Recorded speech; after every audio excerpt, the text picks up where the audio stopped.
Vamos conversar com o médico infectologista, professor na Faculdade de Saúde Pública da USP e ex-diretor da Anvisa, Gonzalo Vecina.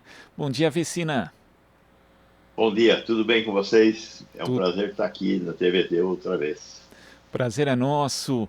Vecina, as mortes pela Covid-19 cresceram 5% na Europa durante a última semana, segundo um relatório divulgado pela OMS na quarta-feira. Os números do continente hoje eles são maiores do que em qualquer outra região do mundo, com 230 óbitos por 100 mil habitantes. Aí, para a gente ter um efeito de comparação, na América, os óbitos causados pelo novo coronavírus caíram 3% nesse mesmo período. A que fatores você acredita a atual situação da Europa em relação à pandemia, Vicina? Eu acho que tem três fatores, né? O primeiro fator, uma vacinação que poderia ser mais elevada. Em alguns países ela é elevada, mas ela não é suficientemente elevada. O segundo fator é um aumento da exposição, né? Eles experimentaram o que nós estamos experimentando agora, é uma sensação de acabou, de liberou. E ao liberar, sai na rua e encontra o vírus, né? E o terceiro componente, que talvez seja o componente mais importante, é a chegada da variante Delta. A variante Delta significa para a Europa o que significou a variante Gama aqui no Brasil. Lembremos que a variante Gama aqui no Brasil, que foi responsável pelo grosso da segunda onda, ela detonou o número de mortes no Brasil. Nós saímos de 200 mil mortos para 600 mil mortos graças à variante Gama. A Delta é a similar da variante Gama na Europa. Não tem nos pego aqui a Delta, embora a Delta hoje esteja presente em todo o território nacional, provavelmente por causa da proteção que quem teve a Gama ganhou contra a Delta.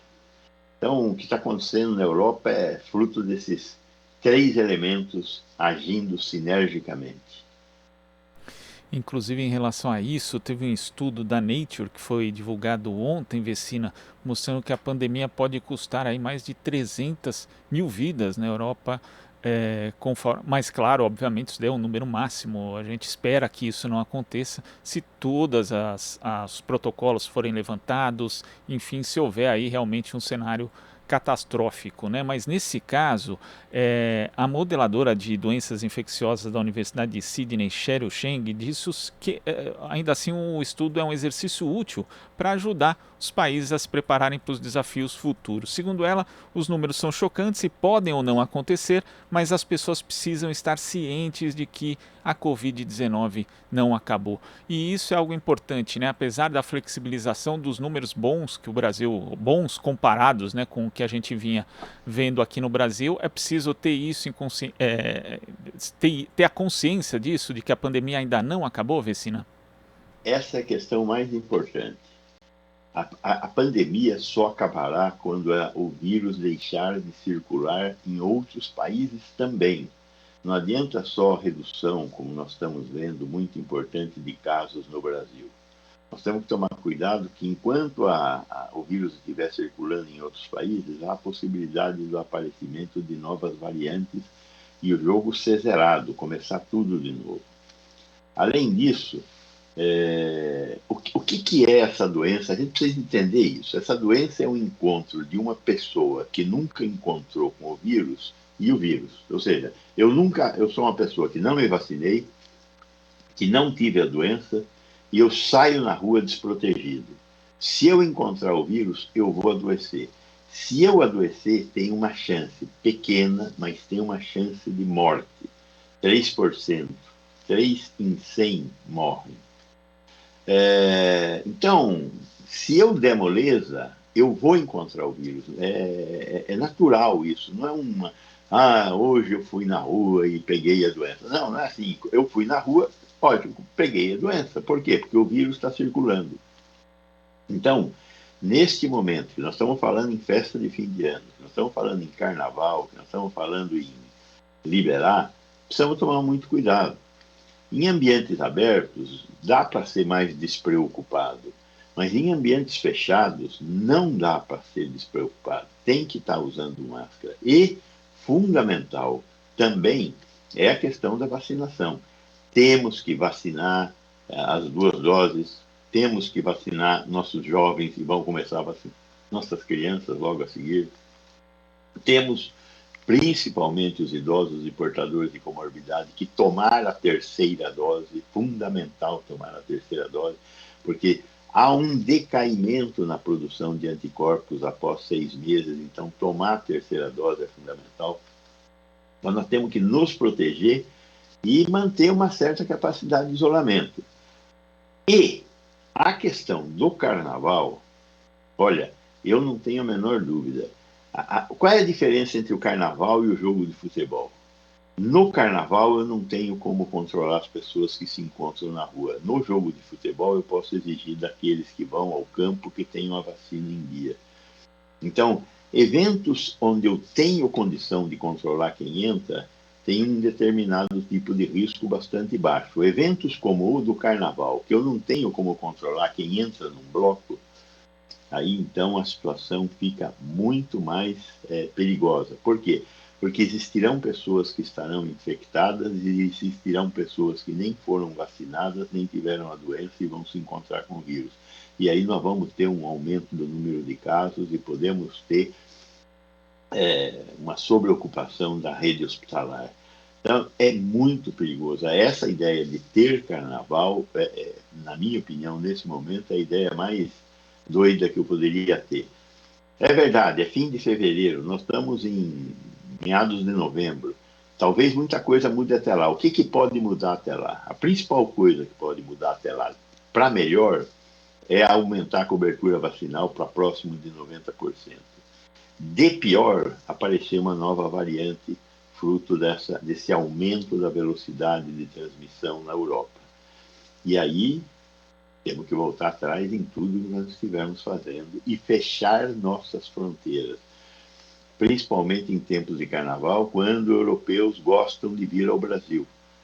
Europeus, com essa situação que estamos vivendo na Europa, é melhor que fiquem por lá nesse momento, apesar da economia se ressentir da falta deles aqui no carnaval.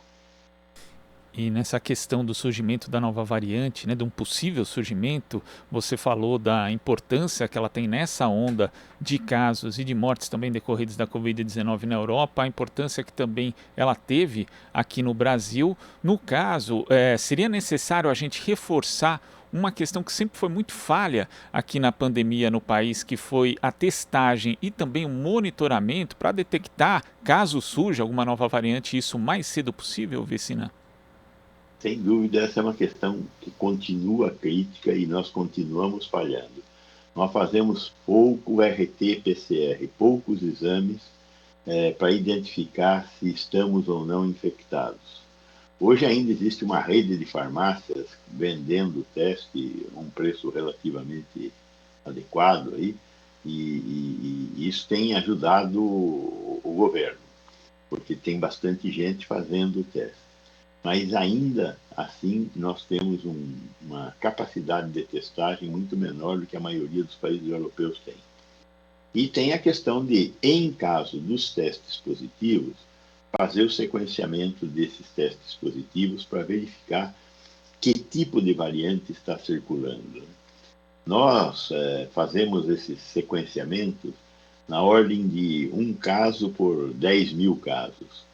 A Inglaterra faz isso na ordem de 1 para cada 100 casos, só para ter uma ideia. Mas é verdade que a Inglaterra é o país que mais sequencia no mundo.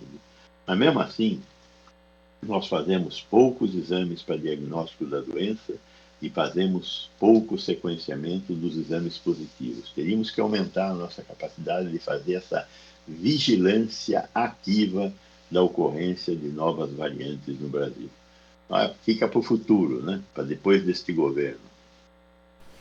Pois é. E Vecina, você falou a respeito da dose de reforço, né? A terceira dose que foi autorizada para toda a população adulta pelo Ministério da Saúde, só que tem gente que ainda não tomou nem a segunda dose, Vecina. E em alguns segmentos da população, principalmente entre os mais jovens, isso já começa a preocupar. Eu queria que você reforçasse essa mensagem da necessidade da dose de reforço, mas também da segunda dose, e falasse da importância que elas têm para a cobertura vacinal brasileira e para pro debelamento, digamos, da pandemia num futuro aqui no Brasil? Não existe jeito de combater a doença sem a vacina. Hoje até estão aparecendo alguns medicamentos que são promissores, né? Como o Molnupiravir, o Paxlovid, Molnupiravir da Merck, o Paxlovid da Pfizer. São boas notícias, mas eles ainda não estão aqui. São medicamentos que têm uma produção relativamente baixa frente à hipótese de consumo no mundo, e são medicamentos que eu não sei até que ponto o SUS vai ter dinheiro para comprar, porque são caros, relativamente caros.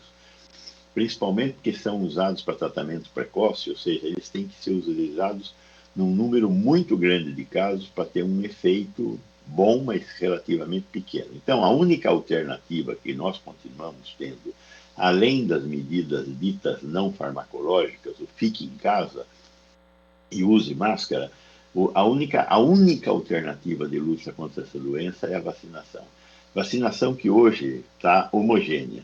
Todas as vacinas em uso no Brasil, as 4 vacinas em uso no Brasil, têm que ser tomada 2 doses. E 6 meses, agora o governo passou para 5 meses depois, a dose de reforço. Então, não tem mais dúvida se é Janssen, se é Pfizer, se é AstraZeneca, se é Coronavac, tem que tomar 2 doses, com as distâncias já ditas e observadas para cada uma, que é diferente. Terminada a segunda dose, 5 meses depois, fazer a dose de reforço. É fundamental fazer a dose de reforço. As vacinas todas são muito seguras, têm um altíssimo padrão de segurança e impedem que a gente tenha a doença da forma grave e em grande medida, impede a morte. Existe a possibilidade de ter a doença? É pequena, mas existe. E, em alguns casos, pode ocorrer a morte. Mas a redução da morte e de doença grave é da ordem de 95%. Então, temos que buscar a vacinação e fazer o esquema vacinal completo. Algumas cidades estão tão preocupadas com isso, particularmente em algumas regiões do país onde nós temos mais dificuldade de acesso, como, por exemplo, o Pará, né? Onde você tem cidades muito espalhadas, muito distantes umas das outras e com uma população muito espalhada. É difícil para as pessoas irem buscar a vacina.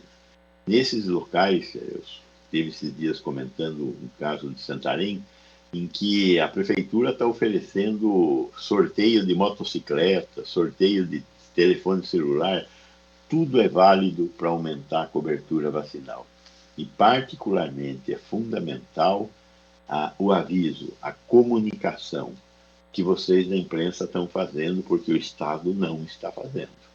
Então, comunicação, avisar as pessoas, chamar as pessoas, é fundamental. As pessoas estão envolvidas no seu dia a dia e acabam se esquecendo da importância de perder alguns momentos para ir até uma unidade de saúde e buscar a sua dose de vacina que a protegerá e protegerá os que vivem com essa pessoa.